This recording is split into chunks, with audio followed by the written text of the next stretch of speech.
Olha, hoje a gente vai direto ao ponto, analisar um documento-chave, né? A demonstração de resultado do exercício, a famosa DRE. Temos um material aqui que explica bem o conceito, como ela é montada e por que ela é importante. Então, a ideia aqui é desmistificar um pouco essa demonstração, sabe? Entender por que ela é tão vital e como ela, no fundo, conta a história do desempenho de uma empresa num certo período. Vamos mergulhar nisso? Para a gente começar, o que exatamente o que as nossas fontes definem como DRE? Basicamente a DRE é um relatório contábil, sabe? Que mostra de um jeito bem estruturado como é que se chegou no resultado líquido da empresa, se foi lucro ou prejuízo, né? E ela faz isso colocando lado a lado as receitas que a empresa gerou e todos os custos e despesas que foram necessários para conseguir essas receitas. E sempre seguindo o regime de competência. Regime de competência, ou seja, registra quando a venda acontece ou a despesa ocorre, não necessariamente quando o dinheiro entrou ou saiu, certo? Exatamente isso. E assim, o ponto crucial aqui é entender por que a gente precisa da DRE.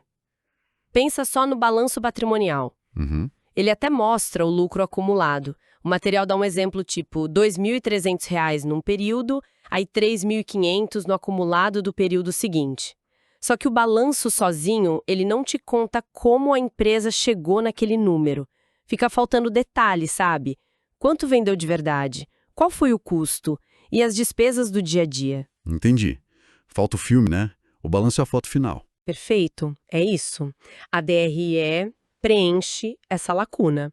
Ela detalha essa jornada financeira do período.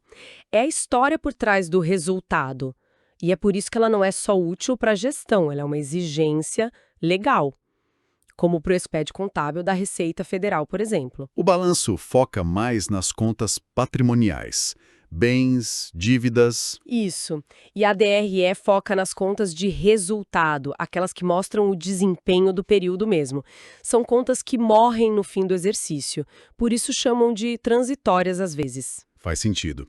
E esses números todos que formam a DRE, de onde eles vêm? Não dá para inventar, imagino. De jeito nenhum. As fontes são claras. Tudo tem que sair do plano de contas da empresa, ele é a base de tudo na contabilidade. E aí entra um termo que o material cita, que parece um pouco técnico: códigos aglutinadores. O que seria isso, assim, na prática? Pensa neles como etiquetas, sabe? Códigos que a própria empresa cria para juntar contas parecidas do plano de contas. Isso serve para quê? Para apresentar a informação de um jeito mais resumido, mais organizado, tanto na DRE quanto no balanço. Fica mais fácil de ler e analisar. Definir esses códigos direitinho é responsabilidade da empresa e ajuda muito na clareza. Entendi. Para não ficar aquela lista gigante de contas, né? Agrupa o que é similar. E como fica a estrutura típica da DRE usando esses agrupamentos? Geralmente começa lá em cima com a receita bruta de vendas, aí você tira as deduções, os impostos sobre vendas, tipo ICMS, PIS, COFINS, e chega na receita líquida. Ok, a receita que realmente sobrou da venda. Exato.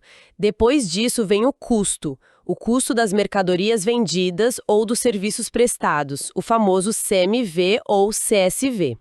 Subtraindo ele da receita líquida, a gente tem o lucro bruto. E essa linha do lucro bruto já dá uma pista importante, né? A margem bruta. Com certeza. A margem bruta diz muito sobre a eficiência da operação principal da empresa, o poder de preço dela. Acompanhar essa margem ao longo do tempo é fundamental. Bom, depois do lucro bruto, a gente começa a tirar as despesas operacionais. Tipo? Despesas com vendas, salários do pessoal de vendas, marketing, despesas gerais administrativas, aluguel do escritório, salários do administrativo. E também as despesas financeiras, né? Menos as receitas financeiras, claro. O resultado líquido disso, Certo. tirando tudo isso do lucro bruto, a gente chega no lucro ou prejuízo operacional, que mostra o resultado da atividade principal mesmo. E ainda não acabou, né? Ainda não. Depois do resultado operacional, podem entrar outras receitas e despesas, que não são da operação principal. Aí sim, a gente chega no resultado antes do imposto de renda e da contribuição social sobre o lucro. Aí calcula o imposto devido. Isso, calcula a provisão para esses impostos. E se tiver, calcula também as participações nos lucros de empregados, administradores, e o que sobra, finalmente, é o lucro ou prejuízo líquido do exercício, a última linha da DRE. Ufa.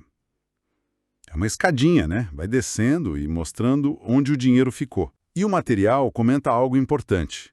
Apesar da lei pedir a DRE anual, muitas empresas fazem mensalmente. Sim, para a gestão interna. E trimestralmente também, para fins fiscais, apuração de impostos. Isso reforça muito a ideia dela como ferramenta de gestão ativa, né? Não é só para cumprir tabela. De forma alguma. Resumindo tudo, a DRE é bem mais que só uma obrigação.